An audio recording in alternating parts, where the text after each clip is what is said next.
नाजरीन सामीन, ये मुल्पा है, हम इधर से गुजर के आ गए हैं। अल्लाह मग़फ़िरत करे, एक बाइक वाला बाइक नज़र आ रहा है लेकिन बंदा कुछ भी नज़र नहीं आ रहा है। ये हालत है हमारा बेहिस इंतज़ामिया का और ये हालत है हमारा रुंदू का। ये यूनियन गंज का इलाका है, हिस्सक नाले पे मुल्पा के पास। ये साहब ने गंज खमीदास मुल्होर और दमसर के दरमियान वाला इलाका है और ये लैंड स्लाइडिंग खतरनाक किस्म का हो रहा है। गद्दार और बेजुरत किस्म का इंतज़ामिया कुछ भी नहीं कर रही है, कोई सहूलियात नहीं एक टन के अलावा।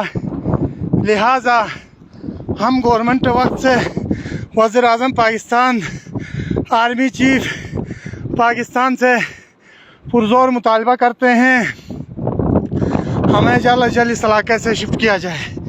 मैं गिलगित में था, रास्ते से हम अभी इस जगह से गुजर के आए हैं जो कि इंतहाई ख़तरनाक है। बराए मेहरबानी ये देखिए हमारा रुंदू का हालत।